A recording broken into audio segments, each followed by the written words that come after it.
Bum bum bum bum. Bum bum bum bum bum bum bum. Bum bum bum bum bum bum. Bum bum bum bum bum bum bum bum bum. Oh, hey! I didn't see you there. Good to see you all. I was just doing a little colluding with Russia. This is the Russian language version of Win Bigly. I just got this in the mail. Now, for those of you who don't speak the Russian language, let me translate. What this says here, and I'm not really great with languages, so I think this is approximately right. What this says is, now,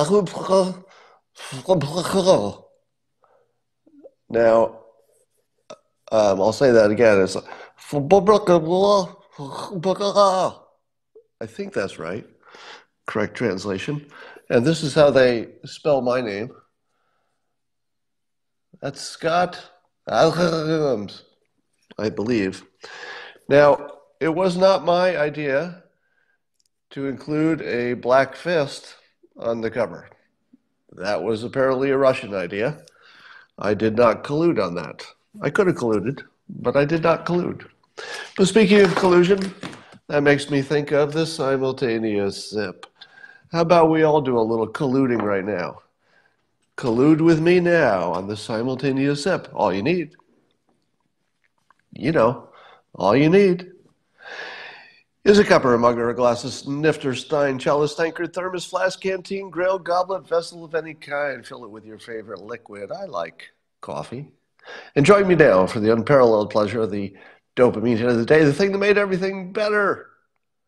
The simultaneous sip. Go. Oh, yeah. Simultaneity. It's the best. Well, I woke up this morning and there's news. There's news all over the place. So let's talk about that news. So after watching Horowitz testify yesterday, I have the following revisions in my opinion. Revisions and additions to. Number one, if you didn't watch Horowitz's testimony and when he was answering questions, damn, that guy is a good communicator. You will rarely see somebody as clear and as crisp as Horowitz. He's got a good communication game. So he gives me confidence simply because he was so good at handling the testimonies and stuff, the questioning. He gives me confidence because he seemed like a real straight shooter, very capable guy. So that part's good. I like to call out the good news when we see it. But here's what I took away from it. I had argued that you could not eliminate the possibility that the so-called 17 errors that were made that coincidentally were all in the same direction. I said you can't eliminate the possibility that it's just normal errors. Even the fact that they're all in the same direction would not be that unusual. But, and I'll say a little bit more about that in a minute. But I say, Horowitz was asked essentially his opinion of whether it could be a coincidence that there were so many opinions in the same direction. He didn't directly answer the question, but he made it clear in the way he answered the question that he couldn't imagine any other explanation than intention. In other words, it seems that there's no way you could get to all of those errors in the same direction unless people intended to do it. Now, when it's intended, does that mean, what does that mean? Does it mean that there was a conspiracy in which they all got together and they said, hey, we're going to get rid of this president? It could. That possibility has not been eliminated from the option set. Maybe Durham will say more about that, confirming or eliminating that possibility. But I would suggest that there's a possibility that has not been stated. So I'm going to state it for you. So remember, the two possibilities are that nothing really happened and that everything that Horowitz found falls into the category of sloppy work, things you wish didn't happen, but no great conspiracy because there was a reason for the investigation. And, there were mistakes made, but the basic reason for the investigation was sound. So the Democrats would say, well, there's not much there. And certainly there's nothing like a conspiracy that's been found. I have to add the "it's been found" part. Then the other theory, the opposite, is that there is a deep state conspiracy, the insurance policy, the text, the obvious bias against the president, the 17 mistakes all in the same direction. There's no way that that can be anything but a conspiracy. But is there anything in the middle? Is there anything between normal mistakes, just people doing their job, and a conspiracy to overthrow the government? And I would say that there is. And let me explain the middle place. The middle place looks like this. You had your fake news media telling the world that the elected president, Trump, was the next Hitler.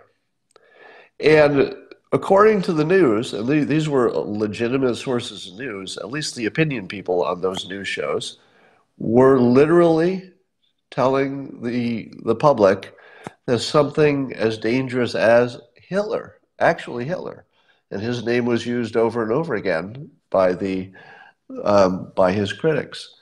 So the fake news convinced the entire country, including people at the FBI, that Hitler had just got elected, or was about to get elected, or could get elected. Now, if you were in the FBI and you thought that was true, how would you act in each of the individual decisions that maybe could go either way? Well, certainly if there's a gray area and you think, well, there's certainly not much evidence of any Russia collusion, but how much would it take to convince you to look into it if you had been told by the fake news that Hitler had just come to office? Well, what you would probably do is you would act on your legitimate belief that you were saving the country. And so when you say to yourself, were all these actions intentional? I think the weight of odds and evidence is that at least most of it was intentional. So if the acts were intentional, does that tell you enough? Well, it depends why they did it. So even if all the actions were intentional, all the breaking of the rules, all the falsifying of the FISA applications, if all of it was intentional, you still have to ask a second question. Why? Now, if it was just about power and keeping their jobs, well, that's pretty bad. That's as bad as it gets. But what if the FBI was just as brainwashed as the rest of the country and thought that there was a genuine risk to the republic and civilization as a whole? Does that look the same? I would argue, now, a number of people challenged me on that and said, Scott, it's the FBI. The FBI doesn't act on rumors and news reports. The FBI acts on evidence. And if they needed to know if something was true or not true, they would go investigate it and they'd get evidence. So the FBI, unique among people, would not be influenced by the fake news. Scott, what are you thinking? To which I say, the FBI are human beings. If you want to know how susceptible the FBI is to being brainwashed or to simply being human, look at their 17 errors. They're very human. Look at their text messages. Their text messages are very human. And the text messages clearly indicate Trump derangement syndrome.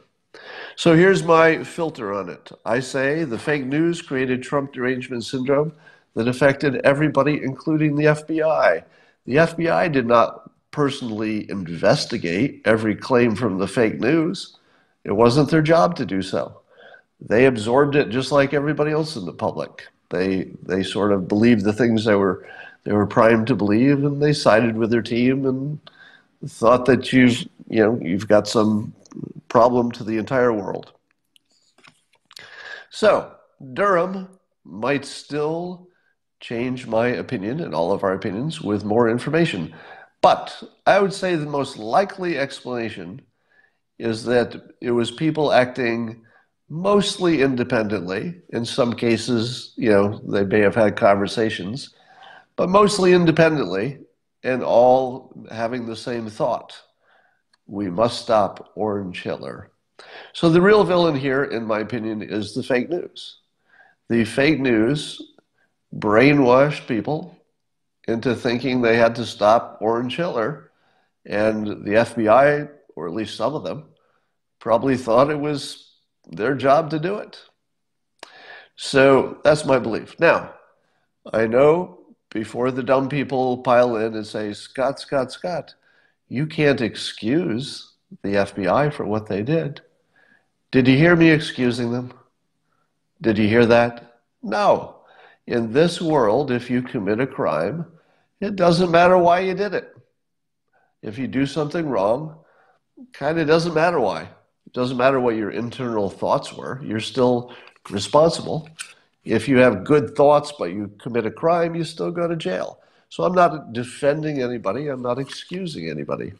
I'm telling you where the problem probably originated. And the problem originated, in my view of the world, my filter of the world, with the fake news. And the fake news, I believe, brought people, including members of the FBI, including everybody else, to a place where they would do things they would not normally consider appropriate. Look at the impeachment process. Are all of the Democrats involved in the impeachment process, are they all crazy? Probably not. Look at all the Democrats who want to impeach the president no matter what he's done. They're just going to keep throwing impeachment at him. They wanted to do it on day one. Do they seem like that they're acting rationally? No. So if you can observe very clearly that the professionals in Congress are not acting in any way that they would normally act because they're just all about the impeachment no matter the evidence, that's not normal. Why would the FBI be excluded from being just as brainwashed? So that's my current take, subject to being revised.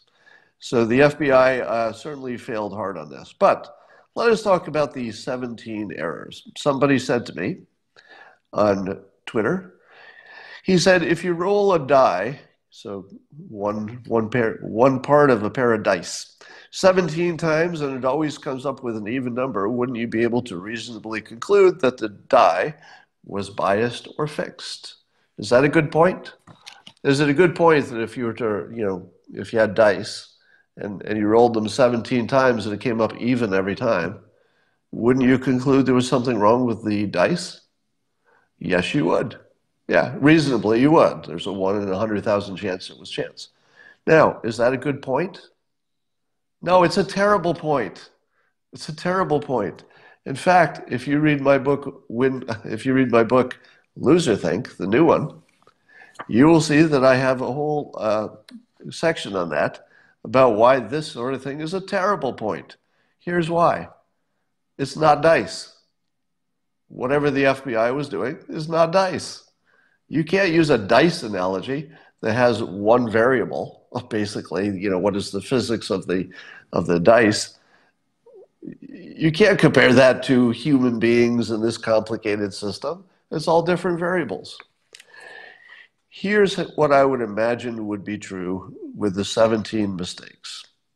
And here are the questions you should at least ask.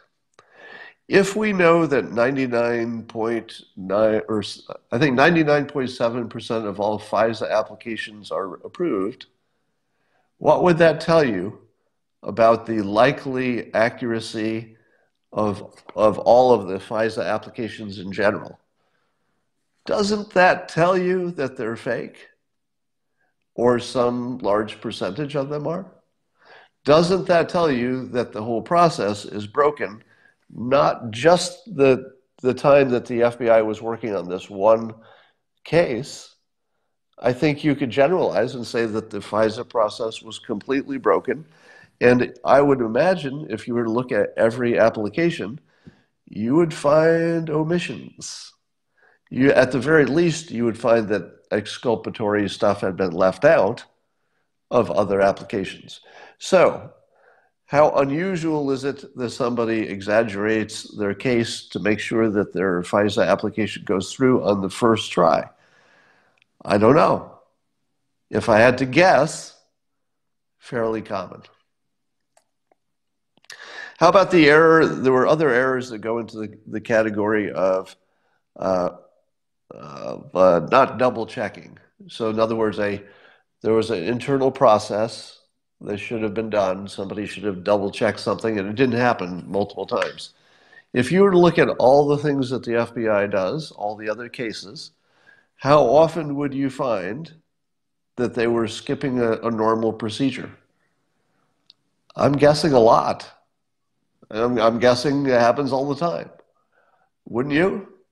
I mean, do you really think that the FBI is doing bang-up perfect work on everything else? And it just happened to be the one thing we looked at closely had a bunch of mistakes? I doubt it. So here's my thing. If Horowitz is convinced, because he's looked at the details of these 17 mistakes, he indicated fairly clearly that it's not his job to read their minds, so he can't tell you what anybody was thinking, and I agree with that. It's not his job. Nobody has that ability. And he said that they didn't find any documents that indicate their state of mind in any clear way, and nobody testified that it was anything but mistakes. So Horowitz basically couldn't conclude more than the powers of his office. He couldn't read minds, and he couldn't say more than the evidence suggests. But he also very clearly indicated that there's no way that this could be anything but intentional.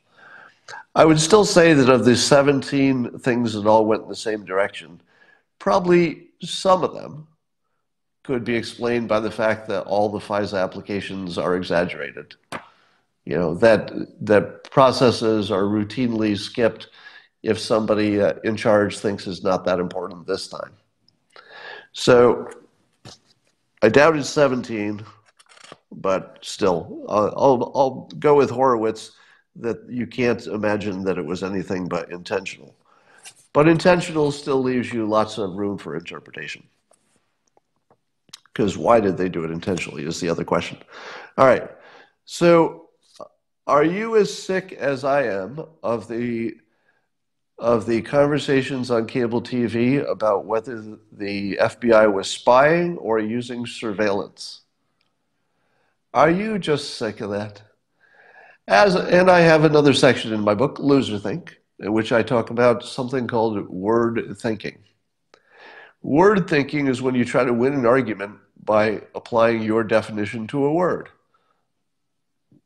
That's not thinking. That's nothing. You should just leave me alone if you're arguing about the definition of a word. Do you care if somebody uses the word spying or they use the word surveillance, as long as we're all talking about exactly the same actions? Shouldn't make any difference at all. Let me give you an example.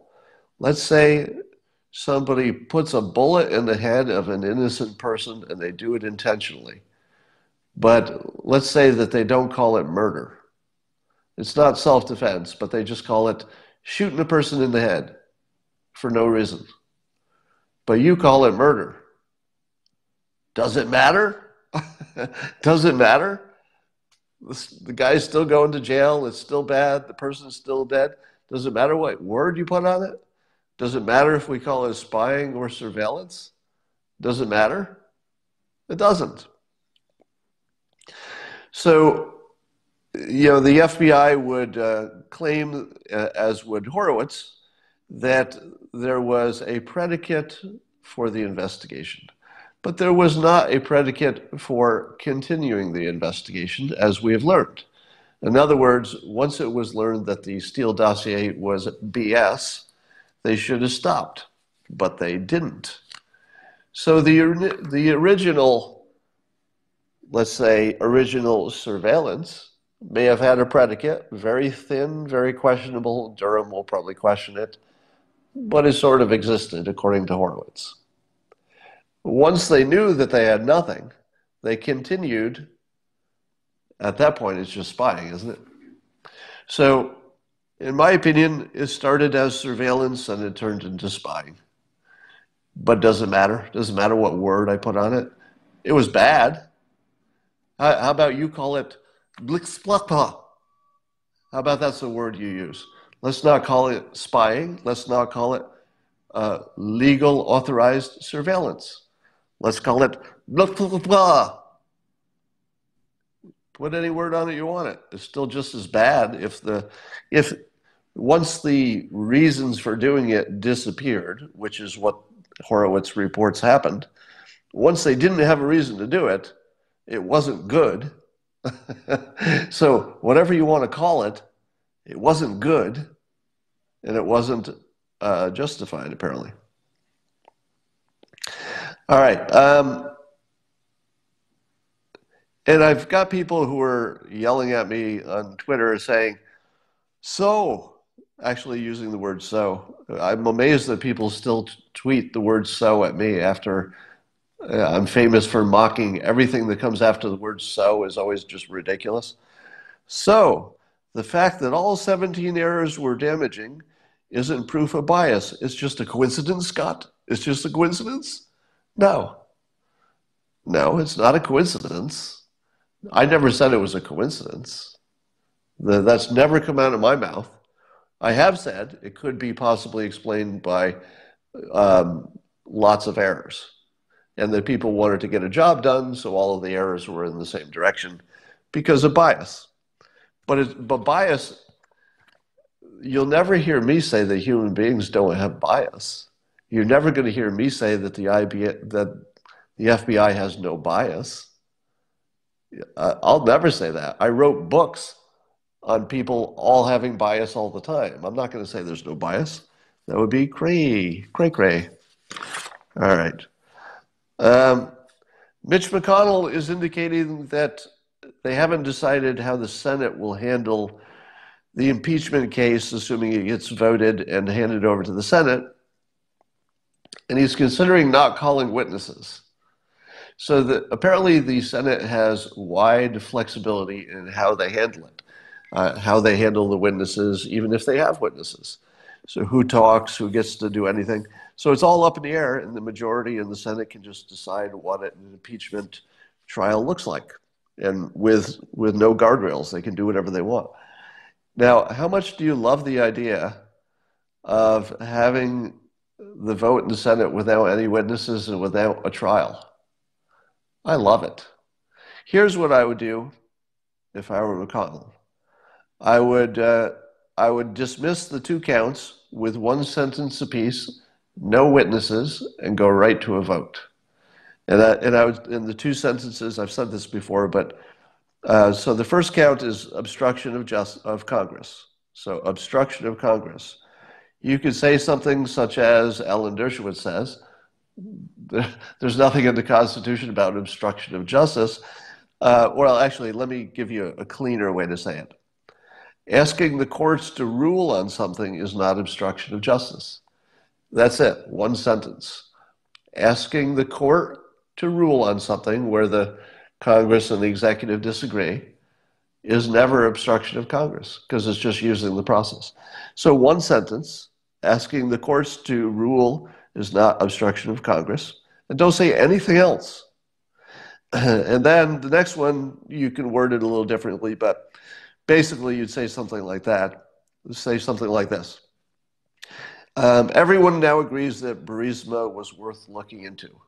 So even the Democrats' lawyer witness, the person who was on the Democrat side, what was his name? Goldman, I think, said when asked that, yeah, the Biden-Burisma connection was worth looking into. So you could say that there's consensus that Burisma and Biden was worth looking into, and so therefore it was worth the president checking out. And then secondly, you could say there's no evidence that Ukraine was aware of any quid pro quo requirement, because the evidence now is that there's literally no witness anywhere in the Ukraine government who's willing to say they were even aware that the funding was being withheld. So something like two sentences, or maybe two sentences apiece, and then just take it to a vote. Now here's the power of that. If you allow a big complicated trial, what will people conclude? Well, the news will report that their side won, and then the other news will report that the other side won. No matter how the vote goes, people are going to look into the complexity, cherry pick the things they want, and say, yes, look how our side looks great. You can't do that. You can't hide in the complexity if it's all removed. So here's the tricky play. If Mitch McConnell decides to remove all the complexity and say, we're not even going to have witnesses, I'm gonna have you vote based on just two sentences, one sentence apiece debunking each of the claims. If these sentences look true to you, let's vote, and then just vote. And here's the beauty of it: what would the news have to cover? If there's no trial, the only thing they have to cover is the two sentences, and they would have to publish those two sentences endlessly. And those two sentences completely destroy the impeachment case. As soon as you allow any complexity into the conversation, both sides can claim victory and say, oh, can't you see it? It's there in the complexity. My case has been made. You strip all that complexity out, put it into two sentences, and even the news that hates you, they have to keep repeating those two sentences because there's nothing else. It's the only news on the biggest topic in the country. They would have to just continually repeat them and would be very persuasive. All right. Now, I saw something in the news that I don't understand, and I need a little help on it. There's a question of whether the Senate will want to vote on acquittal in terms of the impeachment versus dismissing the case. And I guess that's different, but I don't know, what are the details of when it's different or how they would act differently or how things would be worded or what it all means. It sounds like on the surface that an acquittal would say not just that we're not going to impeach, but that he's innocent or something like that. Is that the difference? So if there is that distinction, that might be important. All right. There's a video of Joe Biden on the campaign saying that he doesn't trust people who think with their brain first, but rather the way he does it is he starts with his gut, and then it goes to his heart, and then it comes out his mouth, bypassing the whole brain situation. Now, if you're Joe Biden, I don't know that that's a bad idea to just, bypass his brain entirely and just let his intestines and his guts and, of course, his heart, your major organs in your torso. If I'm Joe Biden, I'm going to let my torso do the thinking for me. He apparently thinks that's a good idea, good enough to say it in public. Andrew Yang might have a different opinion. He might say, hey, why don't we start up here in the head area, the same place that we do the math and stuff. Let's maybe get things going up in the brain section of the body. And then, once you got something up there, it's okay to test it against the torso. I think the torso needs to get involved. You can't let the torso take the day off. But maybe start up in the cranium, brain area, and then test it on your guts. I'm just guessing that Andrew Yang might prefer it in that direction. Just saying.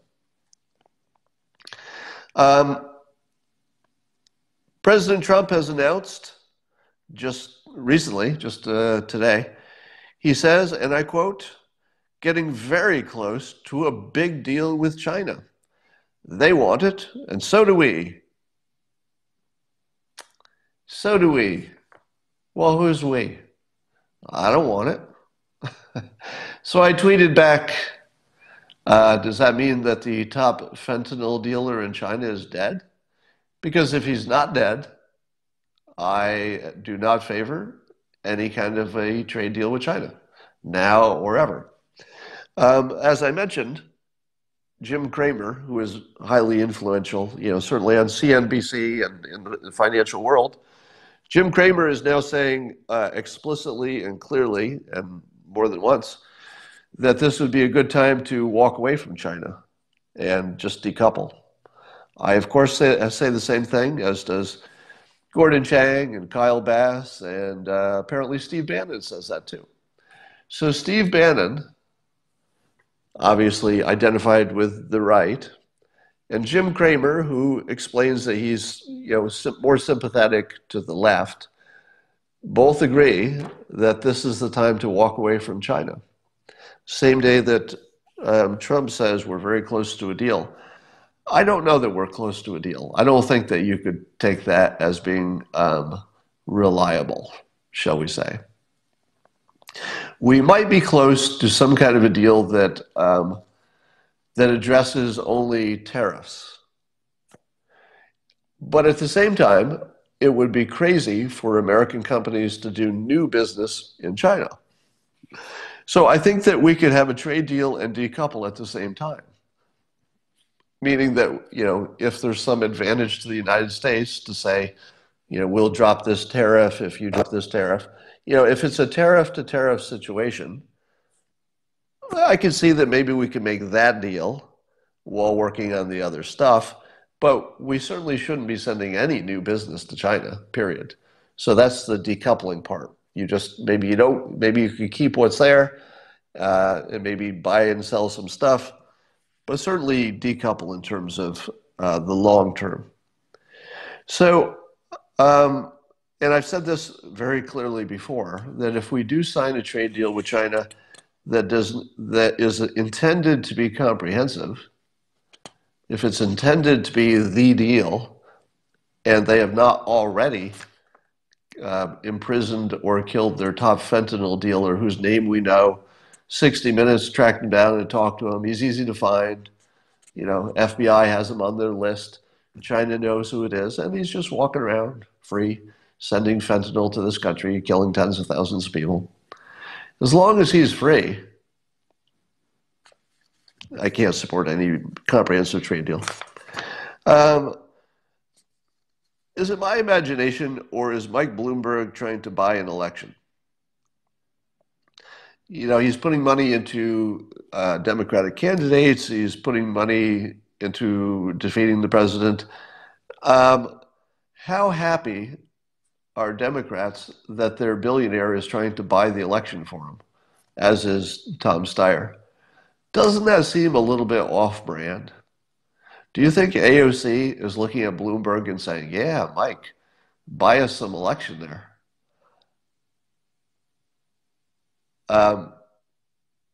Yeah, so I don't know how Democrats are okay with Bloomberg. All right, I know you want me to talk about Greta. So Greta Thunberg has been selected as Time's Person of the Year. Now, a lot of you are saying, what? It should have been somebody else. How can they put her on there? But let me explain something about how Time picks the Person of the Year. What they say they do is they pick the person who has the most influence. So it doesn't mean that they're good or bad. It could be Hitler. But it has to be somebody who has the biggest influence on the world. Now, is that really how they pick it? No. That's what Time magazine tells you. What they say publicly is we're picking the person who's just had the most impact. That's not why they do it. They do it to sell magazines. Who is the best pick for selling Time magazine and making you talk about Time magazine? Greta. Greta makes you argue. Greta makes it a headline. If it had been somebody boring that was not, controversial in one way or another, you wouldn't care. They would get no free publicity. So when you see Greta on the cover of Time, the frame you should put on it is that Time magazine is taking advantage of Greta's, I say, divisive ways, because that's what gets you the most press. So do not think that Time is complimenting Greta. They are simply using her for their marketing purposes, which is what the Time Person of the Year is. So it's not like that they chose this one case to use somebody for their marketing purposes. That's just that's the normal process. Whoever they pick is for their internal marketing purposes. So President Trump tweeted about this. I think the president always thinks he should be on the cover of Time magazine, and I would argue that he probably should be. If you really were picking the most influential person, it would just be, Trump every time. But of course, Time needs to, mix it up. So the president tweeted about Greta being on Time magazine. He said, quote, "So ridiculous. Greta must work on her anger management problem. Then go to a good old-fashioned movie with a friend.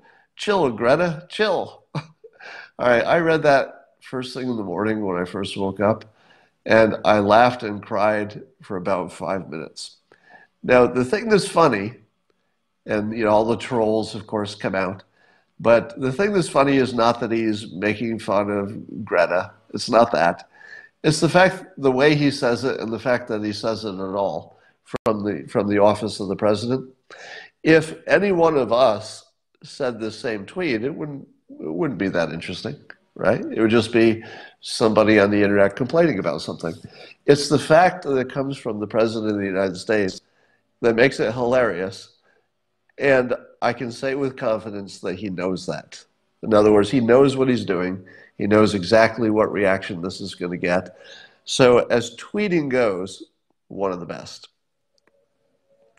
Now, not to be outdone, Greta's profile on Twitter was immediately updated. Now, many of you are tweeting at me this morning saying, it's not Greta who updated that. We don't know what she's thinking, but she has some adult working on her social media. So it was some adult who decided to change her profile to say the following. A teenager working on her anger management problem. Currently chilling and watching a good old-fashioned movie with a friend. Very well done, Greta or your handlers. So I'm going to say A+ troll tweet from President Trump about Greta. And I will say an A+ reaction by either Greta or her handlers, whoever does her social media.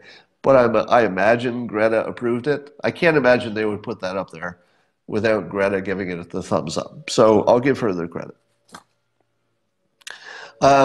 Tim Pool makes the following good observation. Talking about Greta, he says that he tweeted this, scowling at people saying, "How dare you?" and talking down to them results in people doubling down in their opposition to you. That is scientifically correct, Tim Pool. When you insult people and try to change their minds, don't expect to change their minds, because the insult is really the end of the conversation. As Tim goes on to point out, you have to develop a rapport first, then you can offer a solution. I call it pacing and leading, but it's the same thing. Then Tim says, Greta is divisive, angry, spoiled, mean, and condescending. Well, I don't know if she's all that, but she comes across as all that. So I can't see inside her heart or her mind or her gut, says Joe Biden. But we can certainly conclude that people are receiving it that way. Here's my take. And of course, all the trolls are coming after me because I'm making fun of a minor. How dare I? How dare I make fun of a minor? How dare I? The dumbest comment I got, because analogies are stupid, somebody said, Scott, would you be mocking if Barron Trump, would you mock Barron Trump? You mock Greta. So, Scott, if you would mock Greta, would you not mock Barron Trump? What's the difference, Scott? What's the difference? Well, there is a difference, Dale. Barron Trump is not trying to influence a multi-trillion-dollar world-altering budget. If he does, if you ever see Barron Trump sail across the ocean and talk at the UN and try to influence a multi-trillion-dollar budget, you can expect that I will come down pretty hard on Barron Trump. But do we expect Barron Trump to do anything that's stupid? No, we don't. We expect Barron Trump to live a private life, and like Melania says, leave him alone.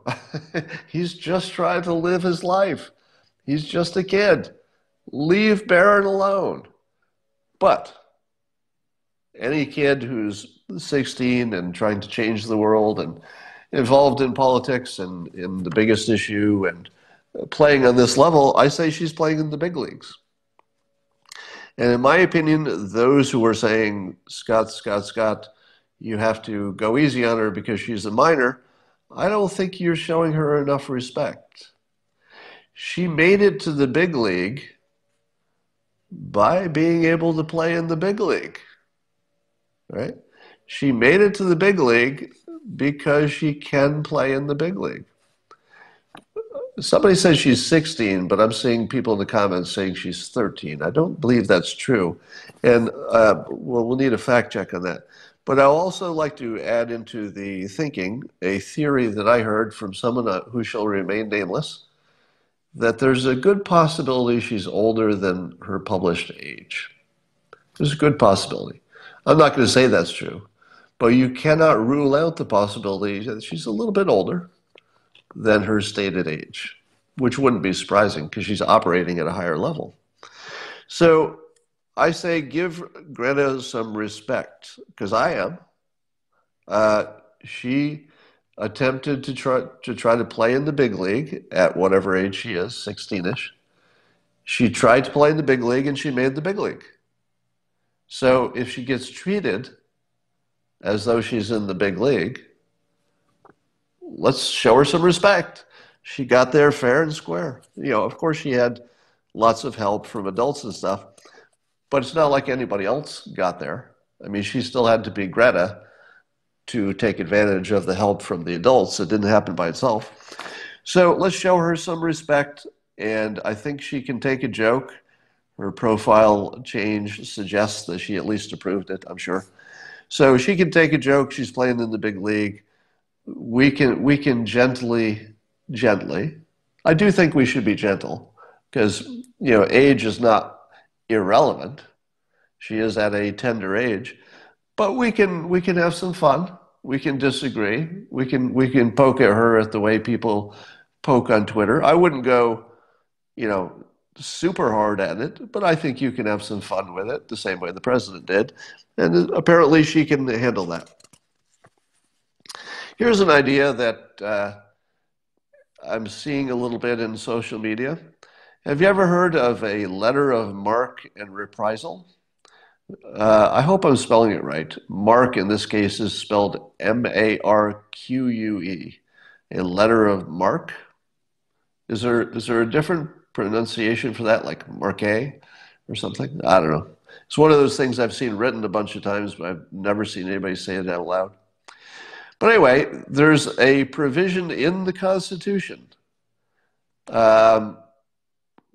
that addresses this option, a letter of marque and reprisal, in which the United States can pay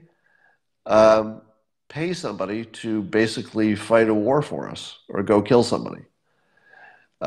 So we can basically get revenge, or we can attack by hiring mercenaries and the Constitution actually specifically allows it.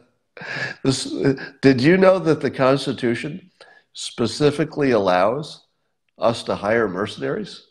There's some there's some process, and I guess it was used in the closer to the revolutionary days. It was used to essentially hire pirates to attack the ships of countries we wanted to attack. So here's my question. Do you see a day when private drone operators will be authorized by the government of the United States to fly their drones into cartel territory and start killing cartel members with the drones? Now, when I say private drones, I'm talking about, the hobby-sized drones that you can put a gun on. It's not going to take very long before there are militarized, bullet shooting drones. You've seen them already on the internet, right? If you go to YouTube, you can Google somebody attached a gun to a drone. But I don't think anybody has yet built a drone that is built from scratch to fire a gun. Maybe somebody's done that. I haven't seen it yet. But can you imagine, just visualize this, some letters of Marque and Reprisal that would authorize a certain number, not everybody in the world, but a certain number of drone operators in this country to send their drones into cartel territory, simply hover around for a little bit, find somebody who looks like they're up to no good, come down and just shoot them, and then disappear. Now let me ask you this. Suppose you were a cartel compound, full of armed guards and whatnot, and a swarm of privately operated mercenary drones appear above, and they're all armed. How hard would it be for a squad of drones, each one operated by an operator, to look through the view screen, line up people on the ground, and shoot them? Somebody says already exists, and I would imagine that's true. So here's what it's easy for me to imagine. Remember, the big problem with going to war with the cartels is you can't get the government of Mexico to ever agree. You also don't really want to send our military down there. You don't want boots on the ground. Oh, somebody's telling me it's pronounced Marque, letter of Marque. All right, I guess we need to get a ruling on that, so we have a different opinion on the pronunciation. But I could easily imagine that the government of the United States, perhaps not making it public, perhaps it's not public. Maybe they just quietly authorize some private drone people to put a little drone firepower above the cartels. Seems to me that's coming, because the beauty is that even if the drone gets shot down, the cartel won't know who was operating it.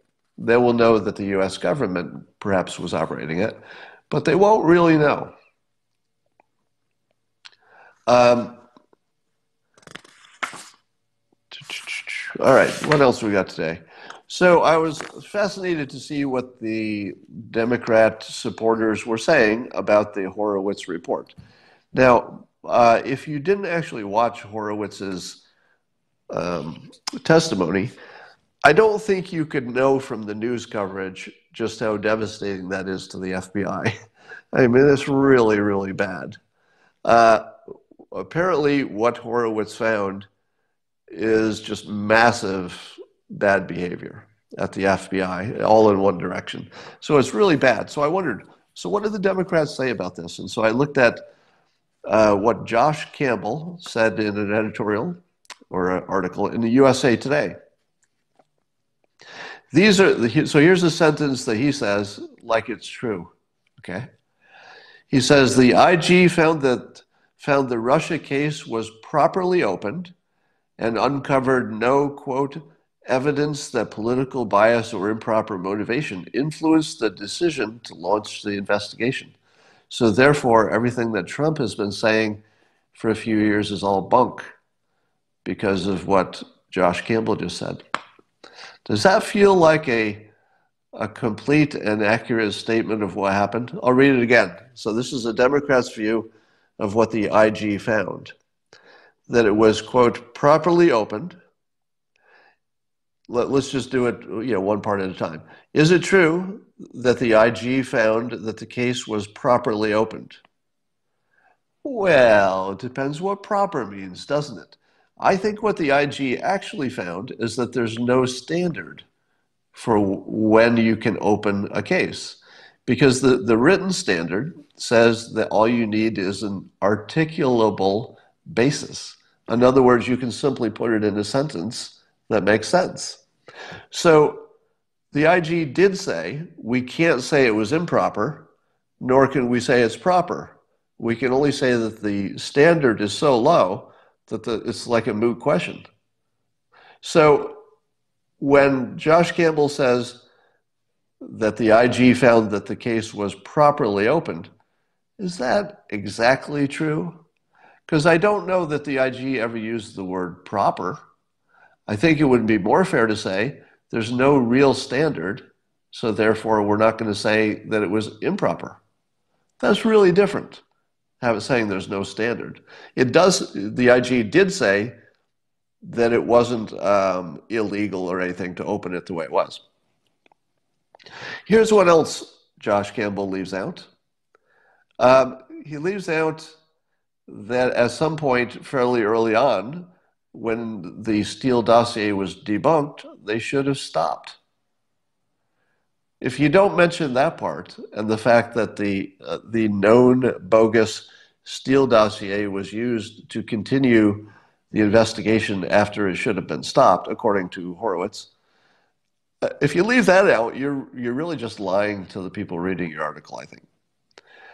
If you leave out that there were 17 errors that all went in one direction, you're not really telling your readers what happened, are you? Because that's kind of important. And I think you would have to mention that Horowitz clearly indicates, without saying so, that it's hard to explain 17 errors unless it's intentional. So, did Josh Campbell make his point? That there's no evidence that political bias or improper motivation influenced the decision to launch the investigation. Well, that's actually true, but it's also true that a lack of evidence is not proof that it didn't happen. And that's kind of important, because I think Durham's going to give us a little more visibility. And here's the most interesting question, and I'm not sure I understand this yet, but George Papadopoulos tweeted yesterday that he's learning recently that the investigation against Papadopoulos actually started long before the events that everybody's talking about, and he doesn't know how. That's right. There's still a mystery about how Papadopoulos originally came to be investigated. So maybe that's what Durham knows. If we find out that, let's say, I'm just going to pick a name randomly, the CIA was behind the initiation of all this, it could be that the FBI was following the rules, but they were set up by some external force, Democrats or the CIA or CIA Democrats or somebody. I'm not saying it's the CIA. I'm just saying we haven't ruled out that option. All right. So that's what's going on today.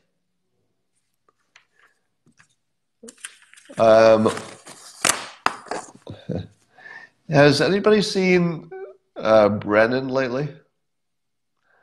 Is it my imagination, or are Clapper and Bannon a little bit underexposed lately? Like maybe they're staying off the air? Maybe.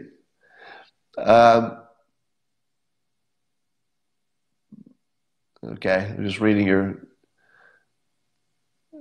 Oh yeah, Papadopoulos was with Ben Carson's campaign before he was with Trump. Look at John Brennan's face. Well, let me say this. When I listen to all of the people in the FBI, I would say it's obvious that they have bias because they're human beings, and it's obvious which direction their bias was because their actions and their text messages clearly show that. So the FBI people were clearly operating with bias, and a reasonable person would say that's why they made the mistakes that they made. They weren't really mistakes. They were operating on bias. Now, here's the question. If somebody is brainwashed by the fake news to think that cheating on their own internal procedures is actually worth it to stop Orange Hitler from taking over the country, would you call that a conspiracy? Or would you call it incompetence? I'm going to say that again because it's an interesting question. All right. If my theory is true, that there wasn't such an organized conspiracy theory so much as people on the same page doing independently things that they thought would be good for their team, after being brainwashed by the media to think that they were saving the country from Orange Hitler.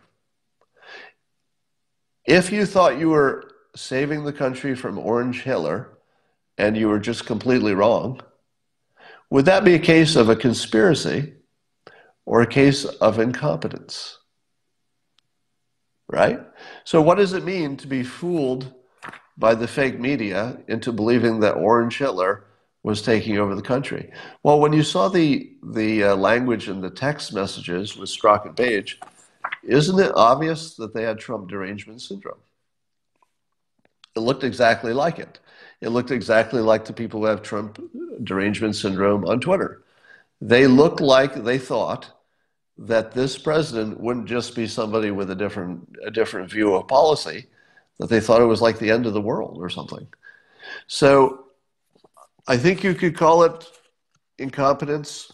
Conspiracy is a little harder to get to with the evidence we have, but perhaps Durham will clear that up. Somebody says, give us a total break. They were not fooled. So those who say that the FBI employees were not fooled by the fake news have to imagine that the FBI employees have a special capability that makes them immune from the TDS that have infected basically 100% of the people on their side. That's a big stretch. If you think that the FBI were immune to TDS, there is no basis for that belief. All evidence suggests it would affect people equally, no matter their training. You can be fooled into participating in a conspiracy. Yeah, and then I guess we'll, of course, have fascinating word-thinking discussions about the word conspiracy. Imagine, if you will, that the employees all had talked about their mutual dislike for the president. Let's say the employees of the FBI. Let's say that they had talked with each other on a number of occasions about how much they didn't want Trump to get elected. Is that a conspiracy? Well, not by itself. Suppose that they all talked about it in various, casual and in meeting settings, but they had also agreed that they're still trying to do the work of the public. Is that a conspiracy? No. Suppose they believed that Orange Hitler was coming to power, and they weren't operating in some kind of a strict, organized way with the other people who had the same opinion. It's just that when each of them were faced with a decision that could have gone one way or the other, they said, well, if Orange Hitler's going to kill us all, I'm going to err on the side of bending a rule. I'm going to err on the side of saying, well, we have very slim predication, but it's something. So the line between incompetence fueled by Trump derangement syndrome and actual conspiracy is kind of gray. You know, and I think you'll find people who could look at the same knowledge and still say, um, you know, have two different opinions. All right.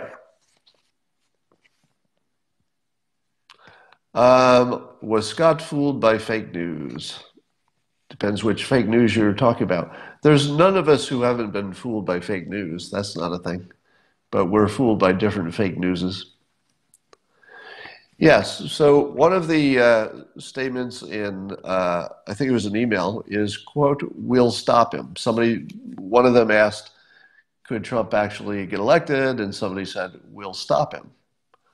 What does that mean? What does it mean, "we'll stop him"? Who's we? Is we Democrats in general?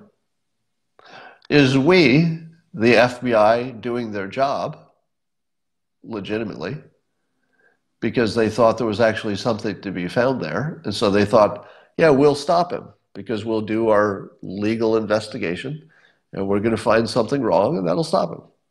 So we don't know what "we'll stop him" means. It could have been bluster, could have been BS, could have been just something you say in a tweet, could have been just, you know, acting confident, could have been just making somebody else feel better, could have been, you know, could have been 5 different things. We pay the FBI director to not be fooled. Yes, but we don't expect it because everybody gets fooled. Your argument is not compelling. Which part of it? Was to help the globalists. So one theory is that, well, there's 2 different theories. One theory is that the FBI employees were trying to keep their jobs because they feared that if Trump took office, that they wouldn't all get the promotions that they thought they would get under Clinton. Maybe. You know, one has to assume that that's at least part of the bias. You know, that's certainly in the mix there. Then somebody said in the comments that the FBI is really trying to work for the globalists. I think that's the worst take. I think the FBI, each individual was doing whatever they thought was good for that individual and maybe for the world. But I don't think anybody was thinking globalist or non-globalist. That's a stretch. FBI lawyer Kleinsmith facing felony obstruction for doctoring the FISA evidence. Yeah. Now, let me give you the non-conspiracy version of how Kleinsmith could have removed the statement that Carter Page had been a source, and he changed it to the opposite, not a source. Could you imagine any innocent reason for doing that? Well, I can. Now, I'm not going to say that the reason Kleinsmith did that was honorable or good or that he had good intentions. So I'm not saying that. I'm simply saying that if you can't imagine the other possibility, you're suffering from a lack of imagination, as I talk about in my book, Loser Think. The lack of imagination in this case is that if you're locked into the theory that the only reason he would have done that is that he's just trying to get the president, you are ignoring the other reason that people do something like that. Here's the reason. Suppose he thought the Carter Page thing was necessary and important. Let's say he actually believed it was important. But he knew that if he put in that little clause, it could raise questions that are hard to answer, but maybe could be answered. They're just hard to answer. And it might have weakened the application. If he thought the application was sufficient with or without that information, but he thought, you know, it's good for the world. It's good that we have this investigation. If I put this exculpatory thing in there, it probably wouldn't change the final result because whether or not Carter Page had been a source might not be everything you need to know, right? So he might have just said, you know, I'm going to weasel word this and I'm going to say, well, you know, by definition of what a source is, it wasn't exactly a source. I'm going to say, if anybody catches me on this, I'm going to say we use different words for it. So he's not a source. He's just somebody we talk to. I'm just making this up now. But the point is, the lawyer probably is going to have a defense that looks something like, I wasn't really lying because technically I was right. In a very technical sense, I'm going to argue that I was correct, even though it seems to have reversed the meaning of it. So I think it's going to look more gray than you think it is when the details are looked into. So here's the thing. I'm not going to tell you that I disagree with Horowitz, who said all these errors going in the same direction have to be intentioned. In this case, I'm giving you two possibilities of how it happened, and both of them are intentional. In one case, it's intentional to get the president because it's part of a conspiracy to take down the president. In the other possibility, it's also intentional, but it's just to make things easier for the person who filled out the paperwork because he doesn't want to do another round of answering questions, doesn't want to have to defend why Carter is still worth looking into, even with that fact. It might have just been convenience. And he might have just said, I think I could weasel this through, because if anybody asks, I'll just say, well, it's technically true. He's not working with us, or not in any real way, or it wasn't important, or something like that. That's what I'm thinking. He changed it to a lie that might be technically accurate when he gets a chance to defend himself. Remember, when you're talking with lawyers and you hear one lawyer give a case, how much should you rely on one lawyer's opinion who's on one side? It's always going to look, one lawyer talking without the counterpoint from the other lawyer is always going to be convincing because they're lawyers. So you've heard one side. You've heard the side that says Klein-Smith did something bad. And that appears to be absolutely true. But what you haven't heard is Klein-Smith, who is a lawyer, give you his version of why he did it. And when you get that version, there's a pretty good chance it's not going to be as clean as you thought. I'll bet it will be something like, well, technically I was true. I can see why you think this is misleading, but it was technically true. I think it'll be something like that. Open your mind. All right, I'm going to stop. So to the person who said open your mind, I'm going to start blocking people who seem to be intentionally not understanding my point. I'm telling you that 17 errors in the same direction and everything that Horowitz said clearly indicates intention, but that we don't have confirmation that it was specifically a conspiracy. I'm certainly open-minded to it being a conspiracy. What am I saying that would suggest I'm not open-minded? I'm literally accepting all of the explanations, talking about them all, and adding extra explanations. If that's not open-minded, what does open-minded look like? Those of you who made your decision a year ago and are saying, well, there it is. It's in the FISA report, just like I thought. I think you have to ask yourself, if you got confidence in your opinion a little too early. Somebody's saying Page was a source for the CIA about 20 years ago. Yeah, it would be easy to imagine that Klein-Smith is not going to be prosecuted for this because there's something in his answer that makes it close enough to being technically correct that he won't go to jail for it.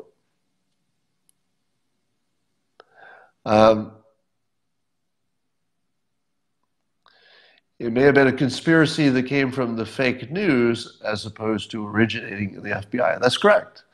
So it would still be a conspiracy, but it would be a conspiracy of the mainstream news to paint Trump as Hitler, which would have the effect of essentially activating everybody in the public to do everything they could every time they could to fix it. All right.